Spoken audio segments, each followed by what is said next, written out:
comprá-lo ou então ir no Google, né? Lá tem também.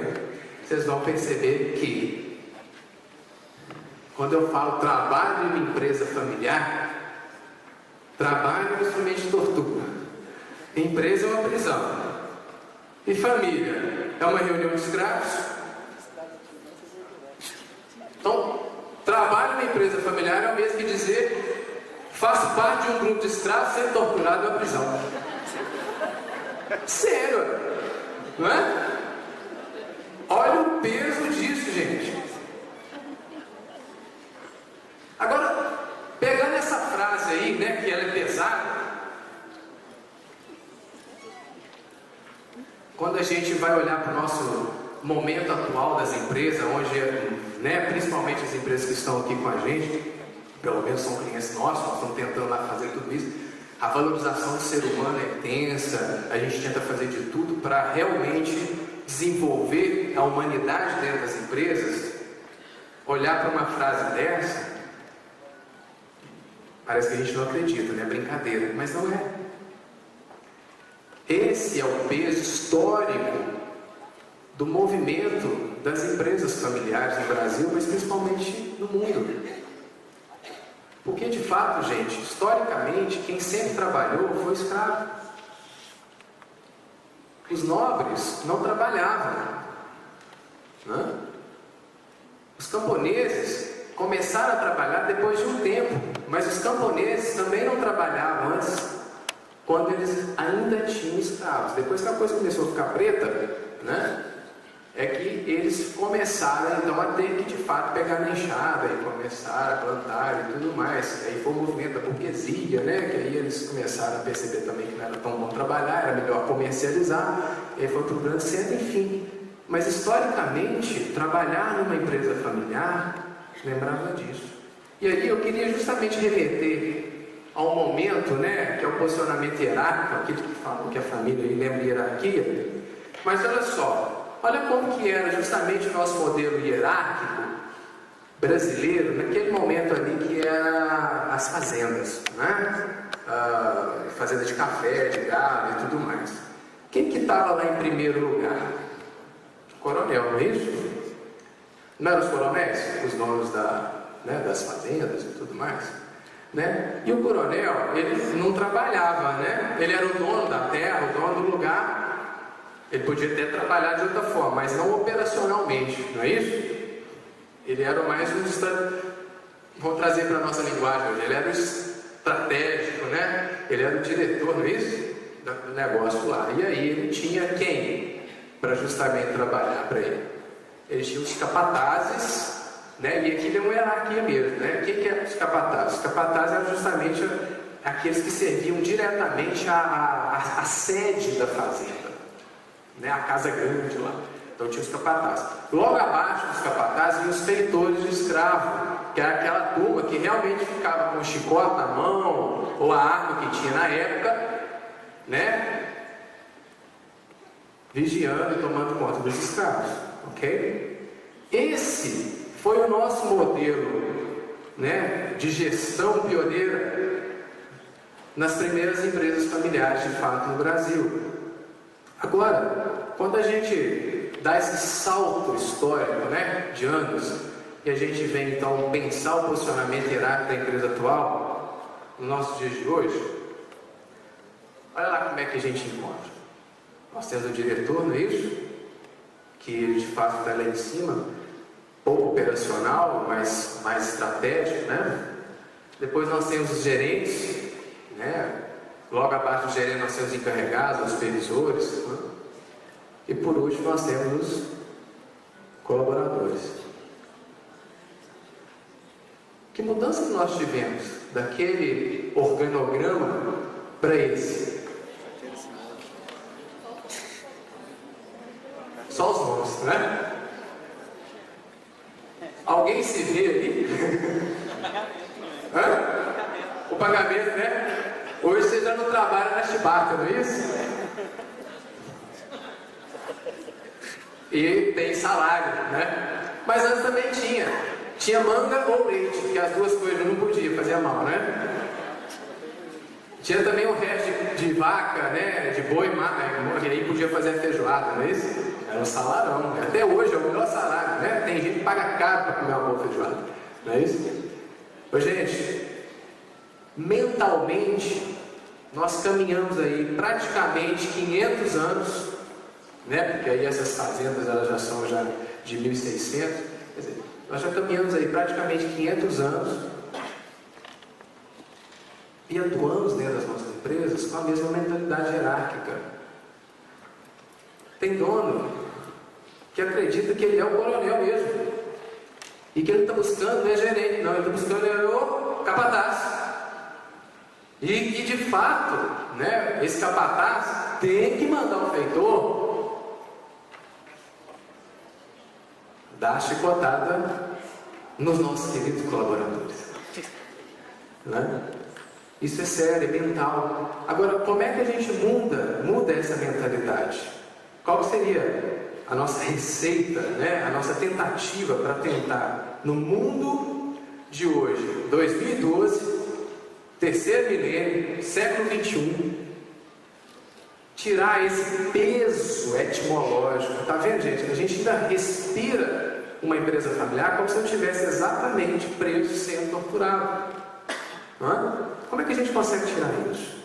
Esse é o nosso maior desafio, né? Na condição de consultores que estão junto com vocês todos os dias, né? Mas vocês também que estão ali trabalhando e sendo donos das empresas familiares. Bom, eu posso tirar um retrato de uma empresa familiar e chamar esse retrato saudável. Se a gente tiver jeito de fazer isso, né? Tirar um retrato de uma empresa familiar saudável, esse retrato seria mais ou menos assim. Olha só. Empresa, patrimônio e família. Uma empresa familiar tem essas três coisas, não é isso? Nós temos ali a família, né? Ou as famílias. Nós temos a empresa ou as empresas, né? E nós temos os patrimônios, oriundos justamente do trabalho dessas empresas, né? E tudo mais. Só que por que esse retrato representa uma empresa familiar saudável? Cada círculo ali, cada esfera, ela está muito bem delimitada, estão vendo? E a gente consegue ver exatamente aonde as três esferas se encontram. Elas se encontram só no meio, concorda? Quer dizer que então, que essa empresa ela consegue enxergar claramente quem é a família e ter muito bem delimitado qual é o papel dos membros da família e tudo mais. Essa família ela não mistura com a empresa. A empresa também está muito bem delimitada e ela não mistura com os familiares. Da mesma forma que o patrimônio. Ó. Esse é o retrato de uma empresa familiar saudável. Esse é o nosso maior desafio. Transformar as nossas empresas daquele jeito ali. Na nossa esfera família, na nossa esfera empresa, na nossa esfera patrimônio. Só que é o seguinte, nem sempre é assim. A maioria das vezes, quando a gente chega numa empresa familiar para trabalhar, e isso não é só formatar, isso a gente tem relato em livros, né? A gente chega e o retrato está mais ou menos assim, olha. Olha lá. Esse é o retrato de uma empresa familiar carente. Ô, gente, todos que estão aqui trabalham em empresa familiar, concorda? Tem alguém aqui que acha que a empresa dele não é familiar? Levante a mão. Depois daquilo tudo, eu tenho certeza que ninguém aqui trabalha numa empresa que não é familiar. Na empresa da gente, a gente consegue identificar os donos, a família empresária, consegue identificar que eles não misturam as coisas lá dentro. Tem hora que a gente entra na empresa para trabalhar, eu não sei se eu estou entrando na cozinha da família ou se é no escritório do diretor financeiro. Tem hora que a gente começa discussões homéricas, mas porque o menino não está indo na escola. E nós estamos lá para falar do financeiro, mas os meninos estão realmente disciplinados, indisciplinados, não estão indo na escola. E outra, é um tal de pegar dinheiro da empresa para comprar um jet ski, né? Porque não, trabalho tanto, eu posso ir para a barragem. Antes de comprar o jet ski, eu tive que comprar a barragem. Antes de comprar a barragem, eu tive que comprar um carro bacana. E aí é misturado desejo pessoal com desejo empresarial, com desejo patrimonial. É uma bagunça só, não tem nada delimitado, a coisa acontece sem a gente perceber. A empresa adoece. Uma empresa está doente o tempo todo. Concorda? Ou não concorda? Pode falar, gente, por mais que o dono da empresa onde vocês trabalham está aí do lado. Verdade. Isso não é só vamos colocar assim, uma particularidade das empresas que estão aqui, não. É uma particularidade das empresas todas que estão aqui em jogo, que são 98% das empresas. E por mais que as empresas ainda, aquelas que se instituam organizadas, já fizeram um caminho bacana para a organização, tem lá no fundinho, às vezes, um lapso de memória que de repente eu falo de coisas que são extremamente importantes para a minha família, mas lá dentro do escritório da empresa e vice-versa. Estou lá na mesa de almoço e a discussão começa: por que eu não consegui vender? Porque você não deixou, pai? E aí o almoço que era para ser um almoço de harmonia, de união, né? De cumplicidade, vira discussões que não tem nada a ver com a família, com a empresa. E aí é um fato. A desorganização de uma empresa familiar pode ser o reflexo da desorganização da família empresária. Se tivesse jeito de mandar embora o dono da grande maioria das empresas, era a melhor coisa que ele precisava fazer. Sério? Por quê? Não é porque eles são ruins, não. Não é porque eles estão fazendo coisa errada. Mas porque às vezes a confusão está tão grande entre aquilo que é desejo pessoal e aquilo que de verdade a empresa precisa, que a gente não consegue tocar as coisas se esse dono da empresa não estiver de fora. Ou se ele não tomar consciência que ele precisa de aprender a separar as coisas. E é verdade. E aí, gente, olha só. O caminho nosso para tentar começar a organizar uma empresa familiar que está naquele cenário lá, naquela foto de uma empresa familiar carente, é o seguinte: a gente tem que começar a organizar pela família dona da empresa. Sentar com essa família e refletir o seguinte: olha, o que vocês querem para vocês enquanto ser humano? Pai, mãe, filhos, marido, mulher, o que vocês estão querendo para vocês enquanto vida? O que vocês estão querendo para vocês enquanto família? O mais bacana, gente, sabe o que é? Uma empresa familiar, quando ela nasce como? Conheço várias histórias que estão aqui dentro. É o seguinte, que o marido trabalhava numa empresa, foi mandado embora, pegou ali todo o FGTS, o dinheiro do acerto, as economias que tinha e começou um negócio dentro de casa. E aí aquele negócio era ali no seio da família, a família era unida. Aqui em Divinópolis nós temos uma história bacana disso, que foi justamente na década de 80, no período das fundições de Divinópolis, estava a siderurgia em baixa, muito baixa. E aí esses funcionários foram praticamente quase todos mandados embora das siderurgias. E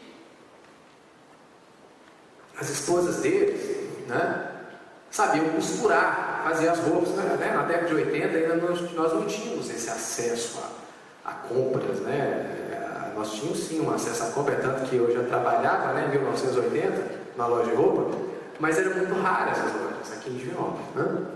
Então as pessoas que queriam comprar roupa era caro, então a grande maioria das mulheres faziam as roupas dos meninos, faziam a roupa dela, faziam a roupa do marido e tudo mais.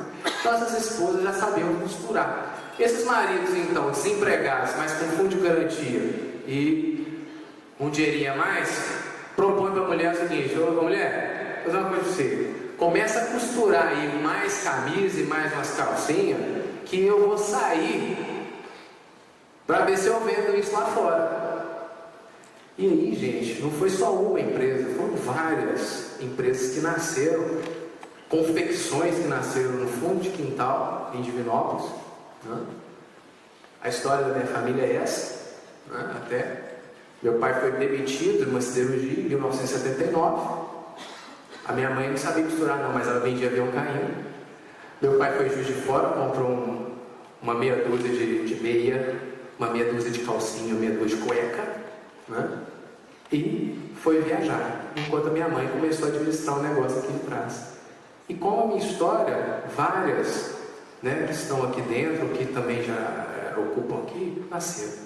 E aí, as relações, quando eram só família, porque o sujeito era trabalhador de uma empresa, as relações familiares eram mais harmoniosas. E aí a coisa começa a dar certo, a empresa começa a crescer, e aí o volume de coisas que eu tenho que me preocupar aumentam, né? E aí de repente eu começo a contratar quem? Eu começo a contratar o meu cunhado ou a minha cunhada. Os meus filhos vão crescendo e vão ocupando algum lugar também. E aquilo a gente não sabe mais identificar o que é família, o que é empresa, porque está tudo dentro do mesmo lugar. E aí, gente, sabe aquele papel de pai, de mãe, de irmãos, filho? Se perde, confunde.